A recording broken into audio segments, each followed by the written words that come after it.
What a day. Thursday, October 20th, 4 p.m. Pacific Time.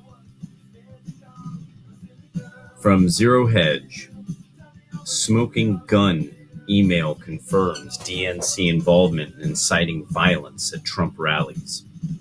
Just a few days ago, Project Veritas released a bombshell video exposing coordinated efforts between the Hillary Clinton campaign, the Democratic National Committee, Democracy Partners run by Robert Creamer, and the Fovel Group run by Scott Fovel to incite violence at Trump rallies across the country.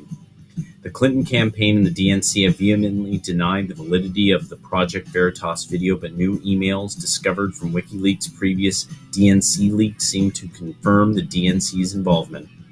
That's the Democratic National Committee for people who are a little less experienced. Sometimes you just don't know the difference between Democratic Leadership, DLC, or DNC, Democratic National Committee. Recall in the first Project Veritas video that the following people made the video claims, video below. So now this is a transcript. Aaron Black, real name Aaron Minter, appears at 9 minutes 10 seconds, so I'm basically Deputy Rapid Response Director for the DNC for all things Trump on the ground. Nobody is really supposed to know about me. So the Chicago protest, when they shut all that, that was us. It was more him, Bob Creamer, than me, but none of this is supposed to come back to us because we want it coming from people, as in the people. So all of you who are voters and humans who might vote in America, all you humans. We don't want it to come from the party. That means the elites. They might be humans. Bob Creamer appears at 10 minutes 50 seconds. We have a call with the campaign every day to go over the focuses that need to be undertaken. Zulema Rodriguez appears at 10 minutes 58 seconds. I just had a call with the campaign and the DNC every day at 1 o'clock. I wonder if maybe the NSA or FBI has access to any of that, just to confirm that there really was a terrorist network of political dissident, riotous, terrorist bastards trying to take apart the republic because they gotta cheat because they can't win with their ideas. Well, if the video is faked, then it is certainly odd that several of the comments above line up perfectly with the email below, in which Bob Creamer reaches out to Luis Miranda, the communications director for the Democratic National Committee, to set up a conference call. Here are a couple of the quote-unquote coincidences. First, the call is titled the Trump Rapid Response Call, which perfectly aligns with Aaron Black's comment above that he is the Rapid Response Director. Second, the call is scheduled for 1 p.m., which is exactly when Zulema Rodriguez confirms that she has her daily call with the campaign and DNC. There's the email. Then they made sure to include the videos so that you can take a look. And and apparently and here's the video so you can easily confirm for yourself. And of course, Trump did speak at an NRA event on May 20th, 2016. That is referred to in the email that's actually in the article, embedded in the article. And in New Jersey on May 19th, 2016. Remember that this is also the same Robert Creamer who is found to have visited the White House over 200 times during the Obama administration, including 45 meetings with the president himself. We wrote about that connection below. Earlier today, we wrote about a new Project Veritas undercover video that uncovered several Democratic operatives openly discussing, in explicit detail, how to commit massive voter fraud. One of the operatives was a person by the name of Robert Creamer, who is a co-founder of a Democratic consulting firm called Democracy Partners. Within the video, an undercover journalist details a plan to register Hispanic voters illegally by having them work as contractors, to which Creamer can be heard offering support, saying that, quote, there are a couple of organizations that's their big trick, unquote. See Rigging Elections for 50 Years, Massive Voter Fraud Exposed by Project Veritas Part 2.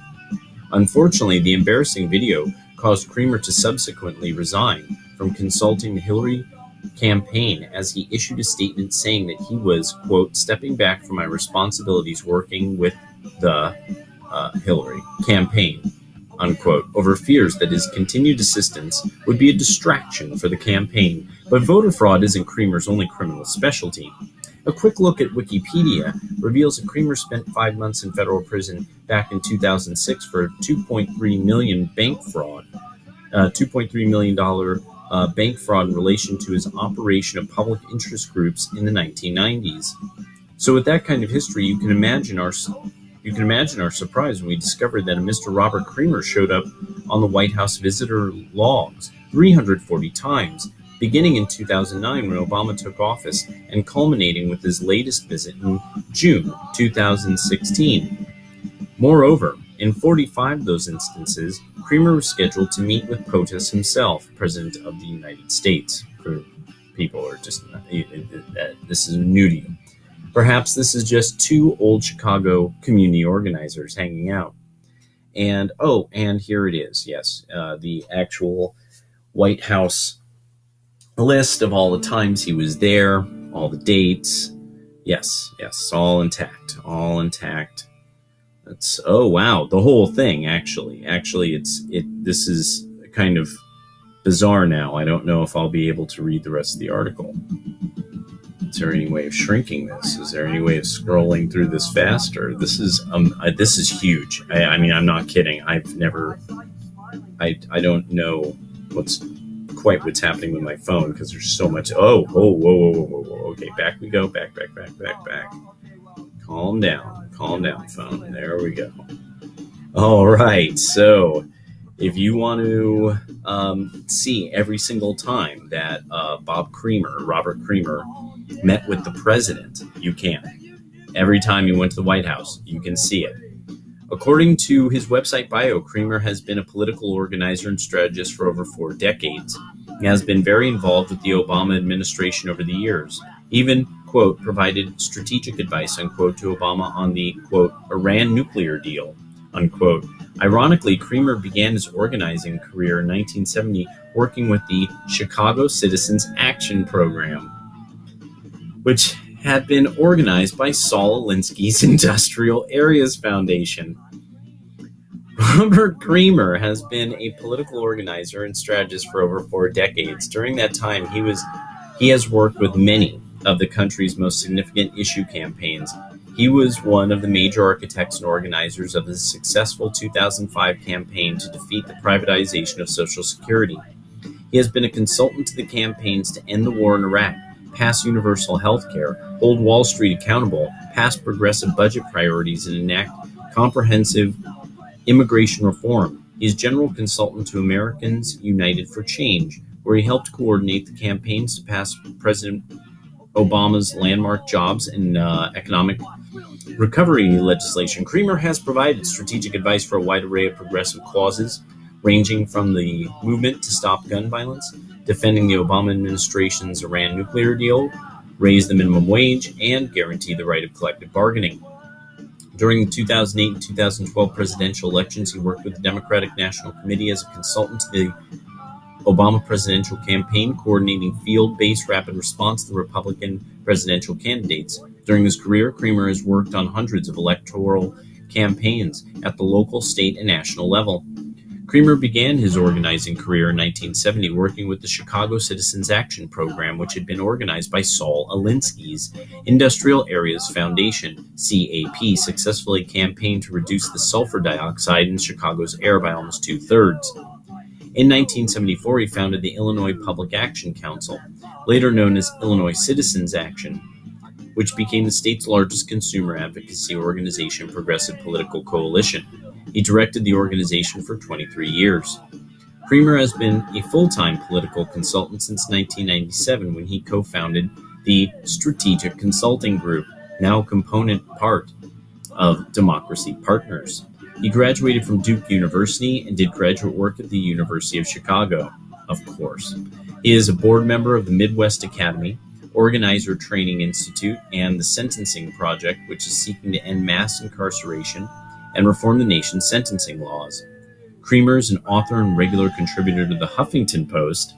He is married to Congresswoman Jan Schakowsky from Illinois. His recent book is titled Stand Up Straight, How Progressives Can Win.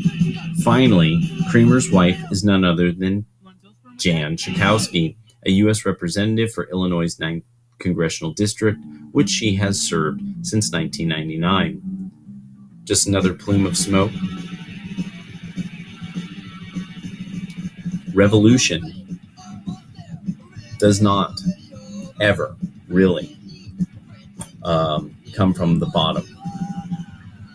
And the reason why is because most people will go along to get along. Most humans are not bred to be warriors. That is specifically something that we mostly know of out of traditions from the northern regions of Eurasia.